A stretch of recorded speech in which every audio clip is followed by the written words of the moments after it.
Hey there, troopers. This is Random Game Channel here to do a little bit of a gameplay tips video for the best loadout to search and destroy bug holes. And I'll give some extra little tips about bug holes too. Alright, so I'm going to try to keep this one short and simple, so here we go.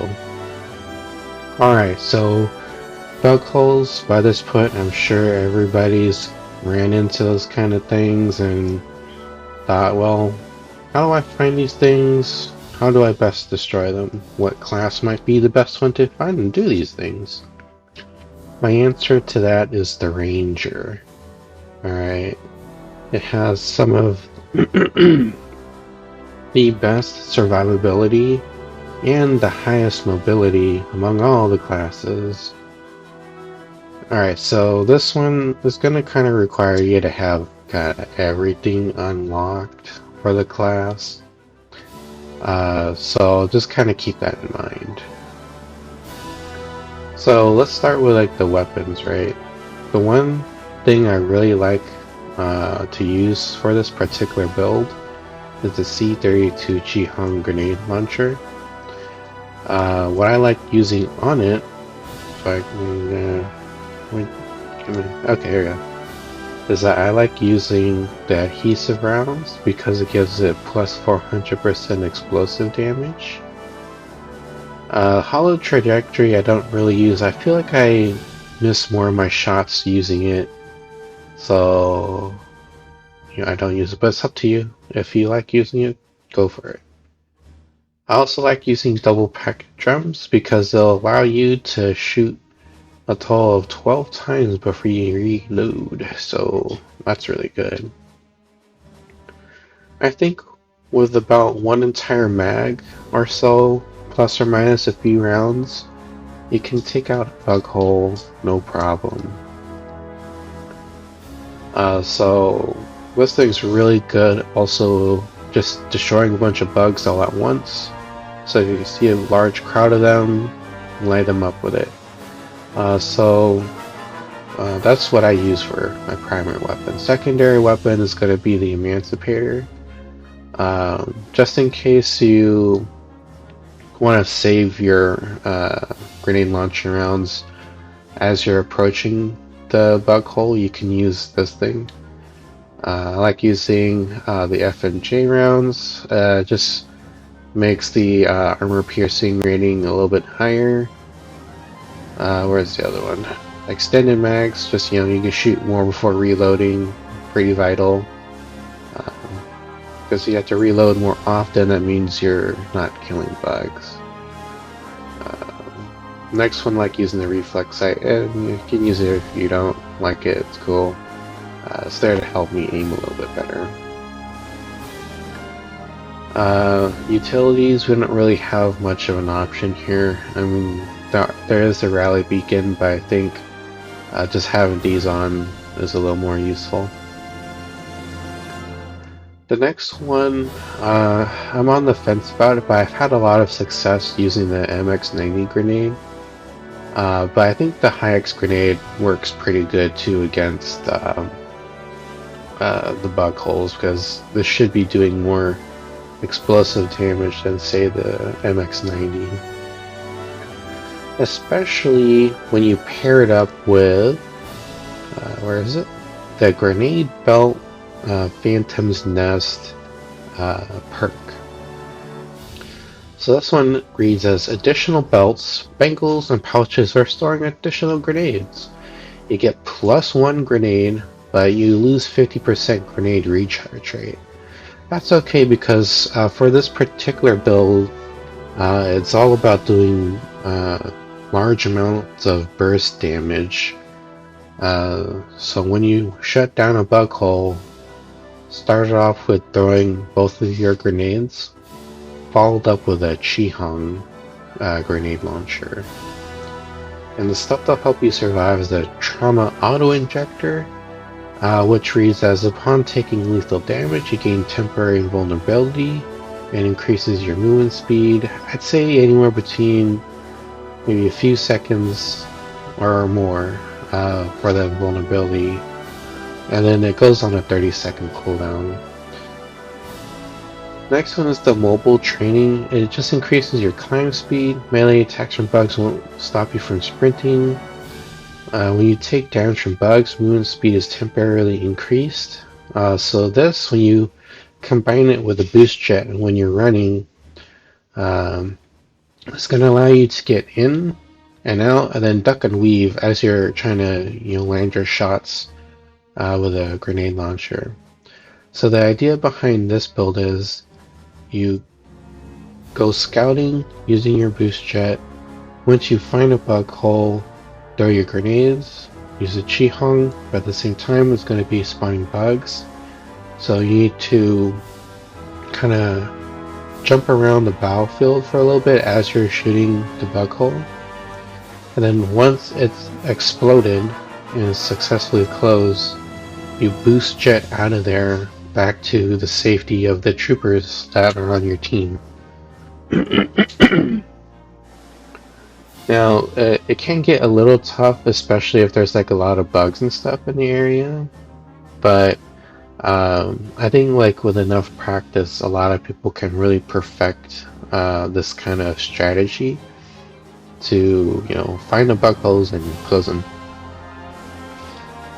Alright, so that's all the things I had to say about the loadout itself, but I had some extra gameplay tips for how to find bug holes. So with bug holes, this might just be because of my experience with the game so far. I've been playing since early access.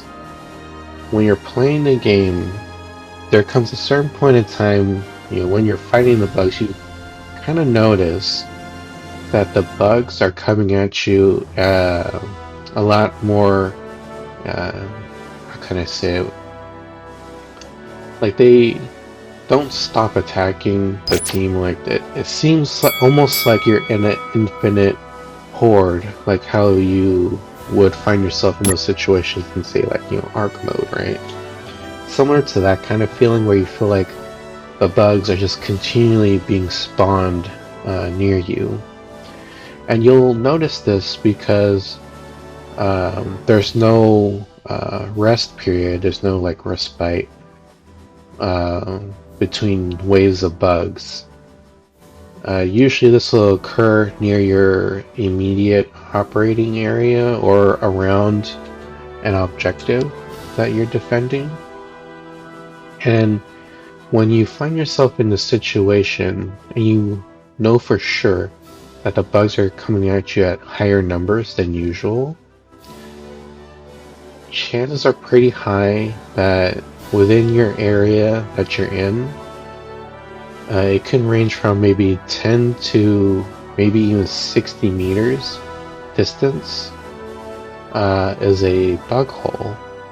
Now, they're not going to show up right away on the map, so a trooper will basically need to be kind of scouting the area, and then once you get close enough to them, I'm not sure how close you need to be, but eventually you'll see the bug hole icon pop up on your HUD, and then it should show up on your map, your attack map. And when that happens, hover your crosshair over that objective icon and then ping it. That will let other people know that the bug hole's there.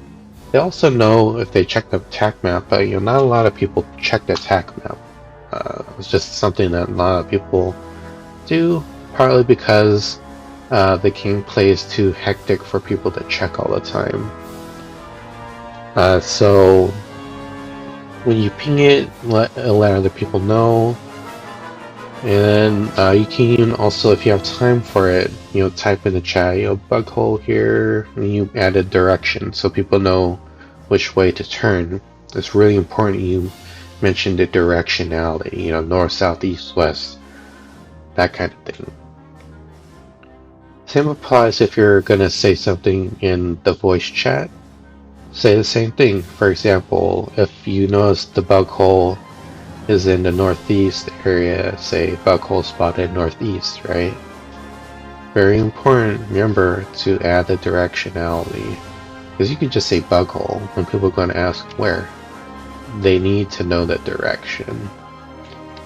Alright, so the other thing with like bug holes is that when they open up, it's going to be really hard to kind of like spot them.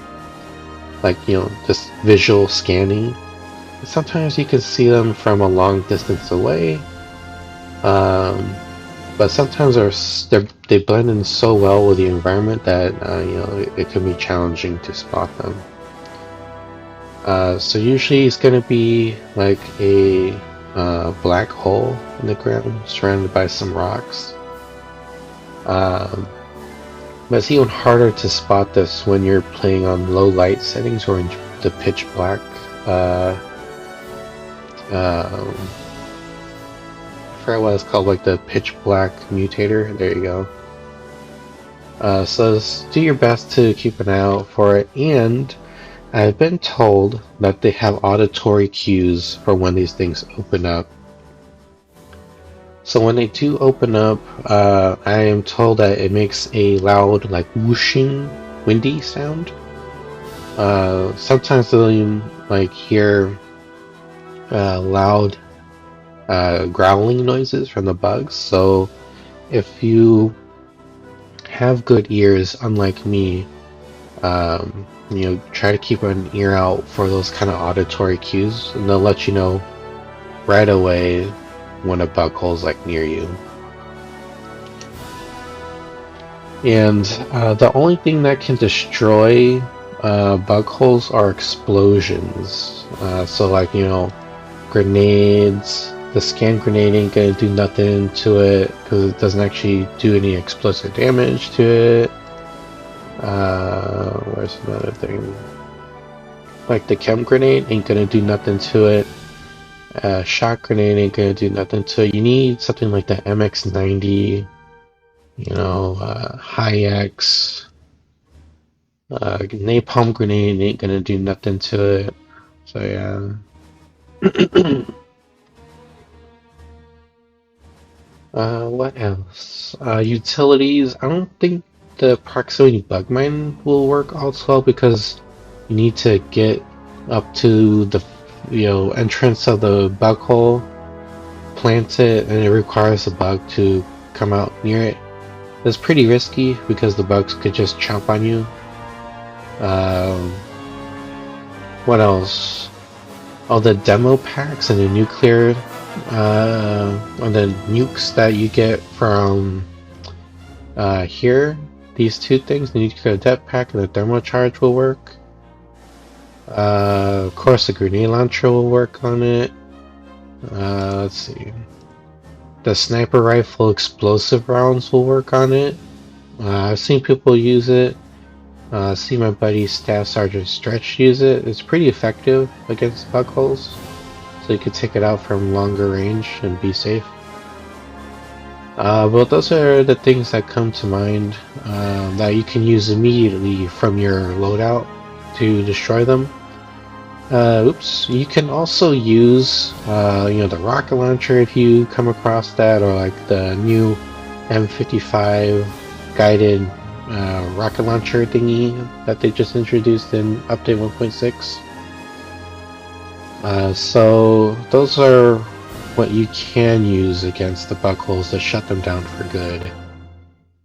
But hopefully that will help you out, give you an idea of why won't this go away? Oh well. Hopefully that gives you a better understanding and an idea of how to tackle and destroy and find these bug holes, because they can be pretty annoying. You let them persist, they're just going to keep spawning bugs, and everyone dies, you lose tickets, you lose the game, right?